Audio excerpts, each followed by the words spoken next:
Hi friends, అందరూ శ్రీనండి. ఇవాళ నేను ఇంకో కొత్త రకం వంట వచ్చాను. అదేంటి బాదం పాలు అండి. మనం బయట దొరికే బాదం పాలు లాగా వచ్చే టేస్ట్ మనం ఇంట్లో చేసుకోవచ్చండి. నేను చాలాసార్లు ట్రై చేశాను, చాలా బాగా వస్తాయండి.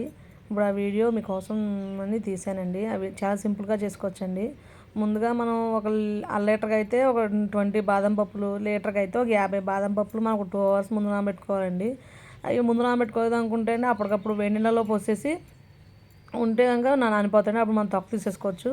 ఈ లోపల మనం పొయ్యి మీద ఒక పాలు పెట్టేసుకుని సిమ్లో మరిగించాలండి. ఇప్పుడు బాదం పప్పులు తొక్క తీసేసినట్లు మిక్సీలో వేసేసుకుని కాచి చల్లాల్సిన పాలు కొన్ని వేసుకుని మనం మిక్సీ వేసుకోవాలండి. ఈ పాలు అనేది బాగా మరగట్లేదండి, జస్ట్ పాలు పొంగితే చాలండి. పాలు పొంగినప్పుడు మనం ఒకసారి కలిపేసుకోవాలండి. కలిపేసుకుంటే అది చక్కగా పొంగకుండా మనకి కావాల్సిన స్ట్రక్చర్లో వస్తుందండి. ఎక్కువ మరిగినా కూడా బాదం పాలు టేస్ట్ బాగోదండి. జస్ట్ ఒకటి రెండు పొంగులు వచ్చాక దాంట్లో మనం ముందుగా కొంచెం ఫుడ్ కలర్ వేసుకోవాలండి. ఫుడ్ కలర్ ఇష్టమైన వాళ్ళు కుంకుమ పువ్వుని పాలను నానబెట్టేసుకోవచ్చు, లేదా పసుపు వేసుకోవచ్చండి. ఎవరిష్టం వాళ్ళది. ఏంటంటే మనం బాదం పాలు వైట్ కలర్ ఉంటాయి కాబట్టి బాదం పాలు కలర్ రావాలి కాబట్టి మనం దాంట్లో ఫుడ్ కలర్ కానీ ఏదో మీ ఆప్షన్ అండి, ఏదైనా వేసుకోవచ్చు. ఏది వేసుకోకపోయినా బాగానే, కాకపోతే ఆ కలర్ స్ట్రక్చర్ రావాలి కాబట్టి అలా వేసుకోవాలి.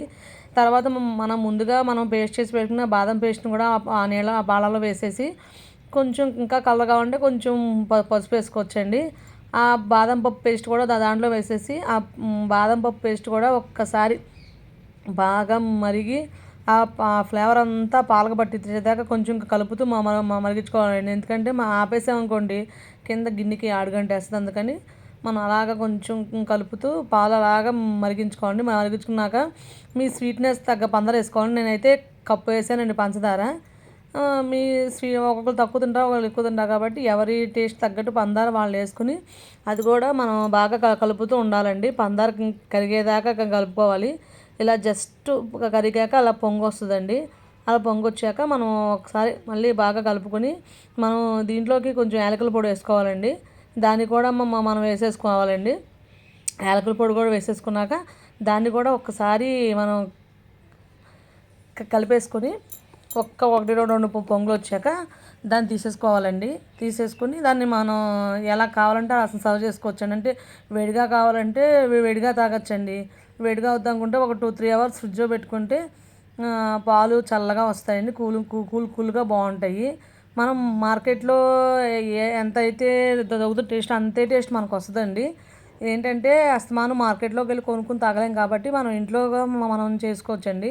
లాస్ట్లో కొంచెం నాకు తీపి తగ్గండి అనిపించి మళ్ళీ నేను షుగర్ వేసానండి. అది అడ్జస్ట్ చేసుకుని మీరు వేసుకోవచ్చండి. వేసాక ఒక్కసారి అలాగ 2-3 పొంగులు వచ్చేసాక కట్టేసానండి. అంతే. నీ వీడియో బాగా నచ్చితే ఒకసారి లైక్ చేయండి, షేర్ చేయండి, సబ్స్క్రైబ్ చేసుకోండి. బాయ్. ఇంకో వీడియోతో కలుద్దాం.